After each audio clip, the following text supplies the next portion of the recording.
Action. Assalamualaikum warahmatullahi wabarakatuh. Waalaikumsalam warahmatullahi wabarakatuh. Selamat siang. Saya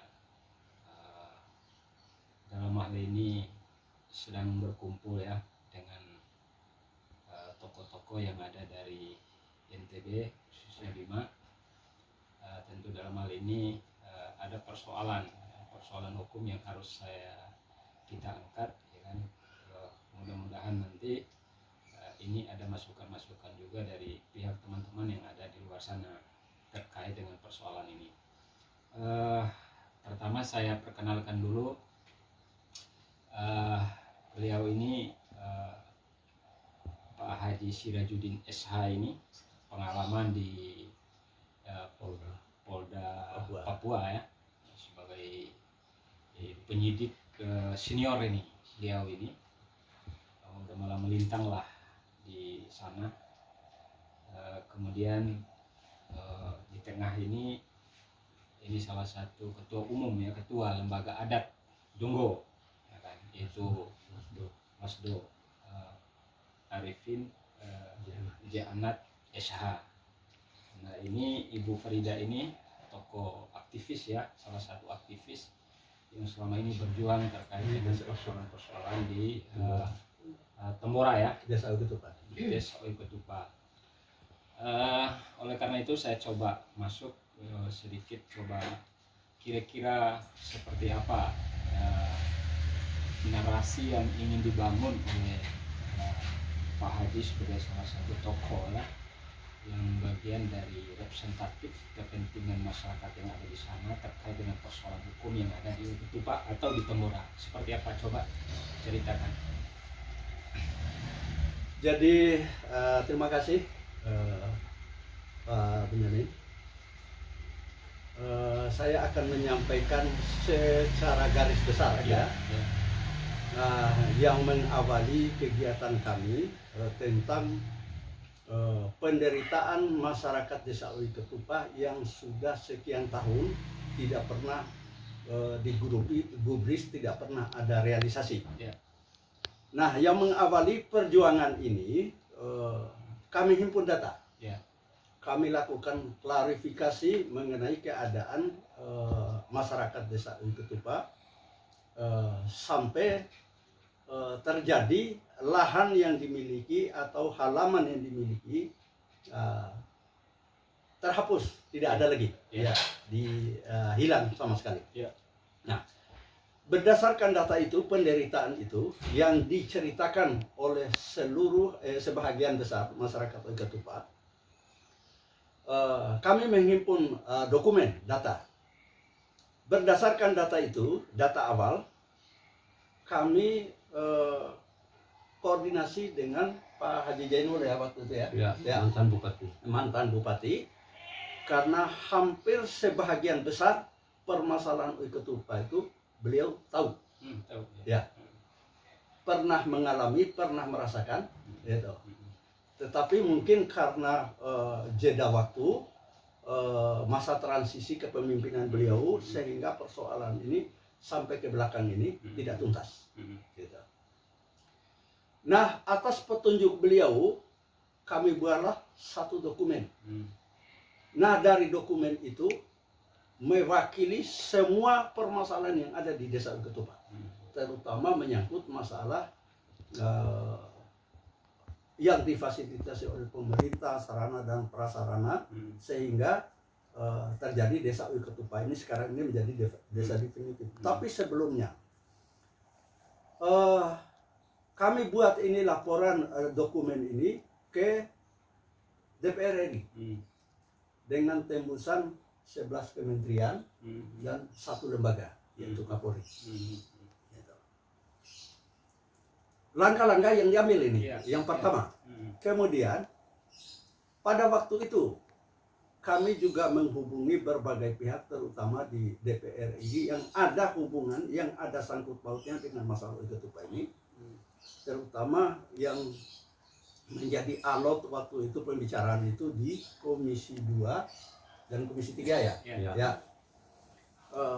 ada permintaan, ada surat permintaan kami untuk audiensi dengan beliau, dengan Komisi 1, Komisi 2 dan 3. Namun kami mendapat jawaban yang pasti di sana bahwa ketuanya sudah keluar daerah, ada reses keluar daerah. Nah, kemudian lanjut, kami juga bertemu dengan Komisi 4, Pak Haji Muhammad Safruddin. Ya. Kami diterima di lantai 22. Waktu itu kami berikan presentasi tentang masalah Ketupat selama ini, kurang lebih hampir 1 jam ya. Ya. Saya ceritakan mulai dari awal sampai akhir, sampai tim ini mendatangi gedung DPR RI. Nah, direspon sangat-sangat positif oleh beliau. Beliau menjanjikan akan melakukan investigasi sesuai dengan bukti dan data laporan yang kami buat. Namun kenyataannya sampai dengan detik ini, nanti juga ada dokumen yang kami rilis, apa yang menjadi pernyataan beliau yang tidak terlaksana. Setelah itu kami juga ada upaya. Berdasarkan dokumen yang kami bikin ini, kami juga ingin mendapat simpati atau empati dari orang-orang tua yang berada di Jakarta ini, terutama pejabat, mantan pejabat, ataupun yang sudah pensiun maupun yang masih dinas aktif, melalui Badan Musyawarah Masyarakat Bima. Nah, waktu itu sempat ada pertemuan kami sharing dengan masalah ini. Kami lemparkan permasalahan yang terjadi. Waktu itu dihadiri langsung oleh Ketua Badan Musyawarah Pak Sarif, kemudian hadir juga Pak Mujahid, Pak Nimran, dan Haji Gajali, Dr. Haji Gajali. Nah, terjadi dialog interaktif yang cukup alot juga mengenai kasus yang menimpa Desa Uwi Ketupat ini. Nah, sehingga banyak saran dan pendapat yang kemudian kami himpun juga menjadi bahan yang kami rilis kembali sekarang untuk tahap kedua ini. Nah, langkah selanjutnya setelah kami pulang, ada salah satu tokoh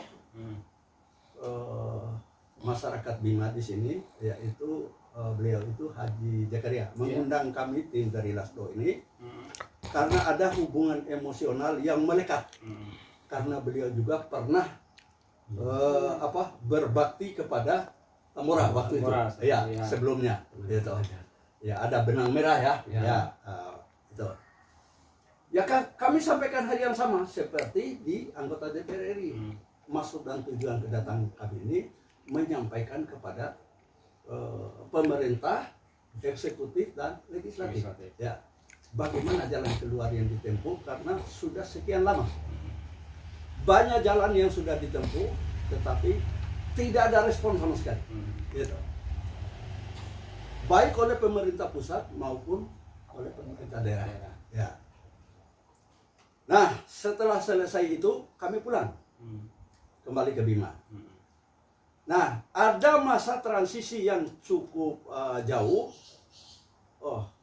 Kok sudah dilempar ke sana kemari, kok tidak ada reaksi, tidak ada yang follow up ini dokumen ini. Banyak langkah yang kami ambil, gitu. Nah, langkah-langkah yang diambil oleh lembaga adat ini, kami rilis kembali pada dokumen yang kedua yang kami sampaikan ke Bapak Presiden Republik Indonesia, UP, ada beberapa menteri terkait, gitu. Dengan tembusan seluruhnya sampai di daerah Kabupaten Bima yang akan kami sampaikan. Ini apalagi yang ingin saya ceritakan ini? Ya, ntar dulu, Ganda. Coba saya tadi kan perjalanan dari tim lembaga adat ini, Ya. ya kan, kalau dari aspek hukumnya non litigasi, artinya pendekatan kepada pemerintah baik di pusat maupun daerah, Ya. itu sudah dilakukan, Sudah dilakukan, kan, ya. dalam terkait dengan kasus itu, gitu kan. Kemudian yang kedua, mungkin ada sedikit masuk ke ini, karena ada ketua lembaga adat. Ya. Ketika ini kan sudah bukan persoalan baru, ini kan persoalan yang sudah lama, gitu kan. Sampai hari ini belum ada ujungnya, ya kan, penyelesaiannya. Yang jadi pertanyaan itu, selain langkah-langkah non litigasi itu tadi, dan terobosan-terobosan itu dilakukan baik di pusat maupun daerah, gitu. Kemudian seberapa jauh sih, ya kan, adat itu melihat, ya kan, masyarakat yang ada di sana, etnis yang ada di sana, ya kan, terkait dengan kasus, ya kan, kasus dengan PT Argo, kan gitu, Agro, ya. Ya kan, yang notabene bahwa mereka mengklaim, ya kan, sesuai dengan izin usaha dan lain sebagainya secara legalitas, gitu kan, meskipun itu masih kita ragukan, Ya. gitu kan.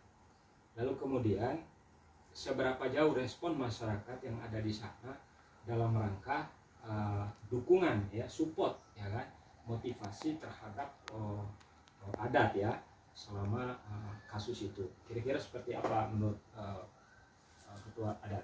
Ya, oke, terima kasih. Jadi begini, persoalan ini sebetulnya persoalan adat ini memang sudah melekat dengan masyarakat yang ada di sana. Ya. Karena secara tradisional masyarakat etnis berbagai sana, terutama Donggo dengan Wera, ya, secara tradisional mereka ini memang berakar dari adat. Adat, ya. Nah, dan adat ini salah satunya di Donggo ini yang terkemuka yaitu dengan adanya lembaga adat Lasdo, lembaga adat dan syariat Donggo. Dan kayak Donggo ini diundang oleh lembaga adat nasional yang bernama AMAN, Aliansi Masyarakat Adat Nusantara, diutus saya akan fasih seluruh Indonesia kaitan dengan itu dalam rangka penerapan hukum adat yang sifatnya tak tertulis. Iya, iya. Nah, itu yang dilakukan. Iya. Lalu apa respon masyarakat?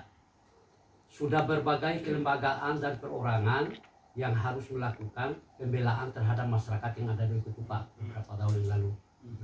Sudah beberapa tahun ini, ya. Ya, 5 tahun. Nah, ternyata hal itu semua menjadi sia-sia. Bahkan rakyat itu sendiri sudah melakukan minta perlindungan hukum dan pengayuhan pemerintah daerah dan berbagai stakeholder yang terkait dengan masalah itu sama sekali tidak digubris. Nah, maka langkah selanjutnya oleh kepala desa, oleh ketupat berkaitan dengan ini, langkah adat lah yang kita ambil karena ini sifatnya non digitasi, ya. Iya.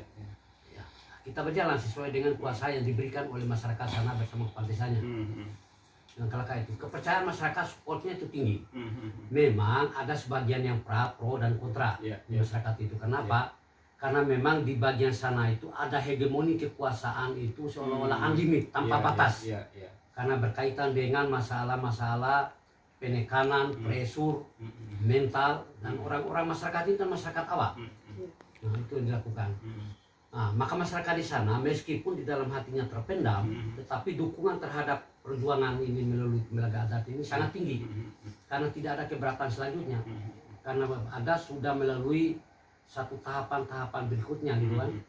Tahapan melalui daerah, pusat dan sebagainya. Bahkan ada tanggapan yang sangat responsif dari Kementerian ATR, Kementerian Agraria dan Tata Ruang, melalui Dirjen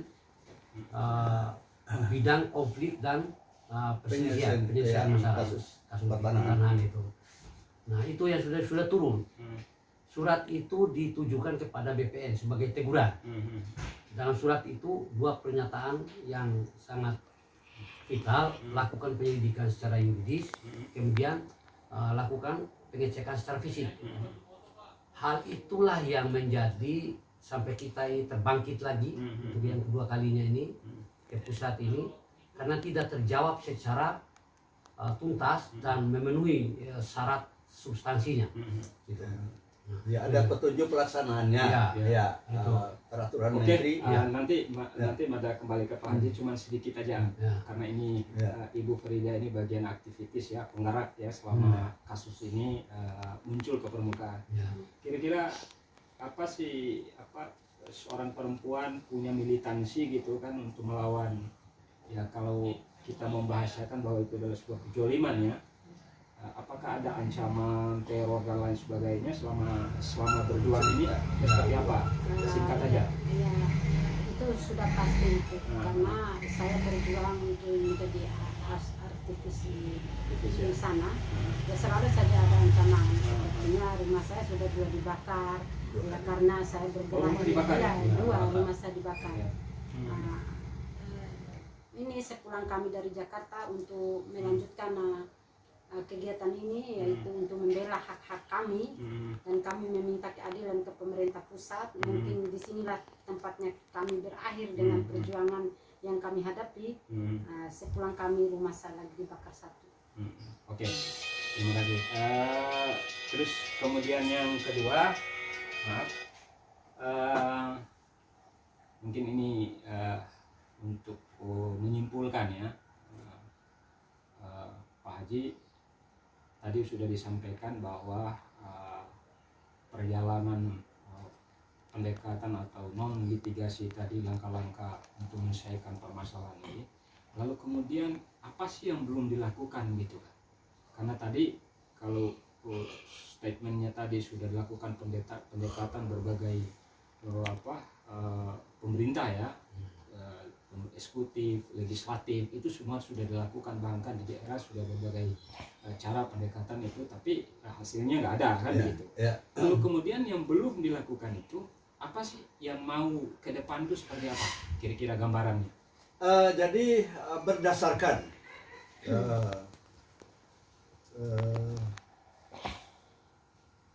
dokumen ya, berdasarkan bukti dokumen yang kami himpun selama ini, seperti yang dikatakan tadi, sudah semua pihak stakeholder apa saja sudah semua kami tempuh. Maka berdasarkan bukti yang ada ini, mungkin terakhir kami ingin secara hukum, ya secara hukum melalui lembaga yang memang sesuai dengan tupoksi, fungsi dan peranannya, terutama untuk mengetahui keabsahan daripada terutama yang menjadi trending topik dibicarakan di desa ini, masalah Perda 02 tahun 2012 tentang pemekaran desa. Karena dikatakan sebahagian mengatakan desa definitif, sebahagian mengatakan fiktif, gitu. Tetapi berdasarkan bukti-bukti yang kami tampilkan dari dokumen ini, karena semuanya desa itu difasilitasi oleh pemerintah, gitu. Sama halnya juga PT, gitu. Ada turunan aturan, ya, izin prinsip apa segala macam, ya, sebagai legal standing kedua-duanya, desa maupun perusahaan itu. Nah, langkah hukum mungkin yang kami ambil ini adalah judicial review tentang mungkin Perda 02, kemudian kalau turunannya ke bawah adalah mungkin izin prinsip juga, karena ini juga yang menjadi biang keladi dari seluruh aturan turunan yang ke bawah itu, ya itu. Nah, itu langkah hukum yang kami ambil mungkin ke MA, ya, ke depan ini dengan menyerahkan bukti materi hukum yang sesuai dengan peruntukannya, gitu. Apa saja yang menjadi permasalahan. Kan ada hukum sebab akibat ini dari terbitnya Perda 02 ini, kemudian kemudian diikuti lagi dengan izin prinsip. Saya tidak akan mengotak-ngutik tentang HGU apa segala macam, ya. Itu urusan pemerintah, gitu. Ya. Tetapi kalau dirilis, kalau diikuti di balik ke depan, Nah, yang menjadi sumber malapetaka juga itu kan dari HGU juga, gitu. HGU yang diterbitkan oleh pemerintah dan tidak dilaksanakan oleh HGU itu sesuai peruntukannya. Nah, lantas tiba-tiba seperti yang sering saya sampaikan dan data yang saya tampilkan, gitu. Jadi banyak permasalahan yang harus diselesaikan, tapi intinya kami ingin melalui MA. Ya, itu aja. Oke. Ya. Itulah saudara-saudaraku narasi yang disampaikan tadi terkait dengan kasus yang ada di Oecutupa, letaknya itu di Tambora, ya kan? Tentu saja apa yang disampaikan oleh tokoh-tokoh tadi harapan mungkin terakhir, karena bagaimanapun aspirasi beliau-beliau ini diatur oleh konstitusi, karena Indonesia itu negara yang berdasarkan konstitusi, berdasarkan hukum. Kemudian harapan juga kepada pihak yang relevan dengan terkait dengan ini, tentu saja bagaimana rasa kepeduliannya, kontribusinya, artinya pikirannya, wawasannya dalam rangka untuk membantu persoalan ini.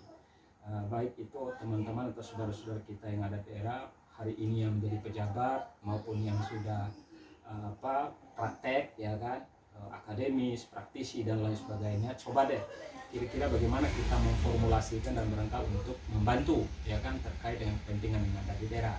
Itu satu. Kemudian yang kedua yang disampaikan tadi, cerita dari aktivis tadi bahwa ada ancaman teror dan lain sebagainya. Oleh karena itu kami minta kepada pihak Kapolri, ya, karena Kapolri ini saya lihat dengan Kapolri sebelumnya di sini sangat luar biasa, kan, dimana pada saat itu beliau sudah menjanjikan dan ada sedikit sangat signifikannya setelah beliau ini jadi Kapolri, bahwa hukum itu tidak tajam ke bawah, ya kan, lalu kemudian tumpul ke atas. Nah, oleh karena itu siapa yang jadi korban kalau dihadapkan dengan persoalan ini? Lagi-lagi masyarakat, lagi-lagi masyarakat, lagi-lagi masyarakat. Oleh karena ini menjadi satu perhatian khusus, ya, oleh negara dalam rangka untuk memproteksi, ya kan, setiap kasus-kasus yang dihadapkan dengan oligarki dan lain sebagainya.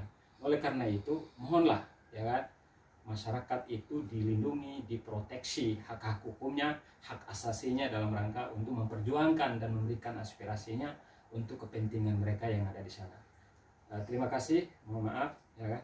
Terima kasih Pak Haji, salah satu tokoh dan beliau pengalaman sebagai penyidik senior, ya, di Polda Irian, ya, dan Pak Arifin sebagai ketua lembaga adat. Beliau ini luar biasa, dan Ibu Frida salah satu aktivis yang selama ini hampir 6-7 tahun berjuang, ya.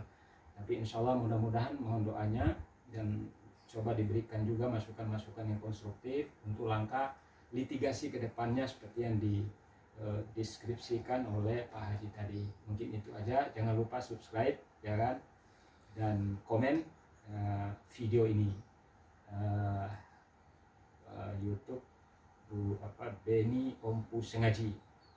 Ya, terima kasih. Saya Eri. Assalamualaikum warahmatullahi wabarakatuh. Waalaikumsalam.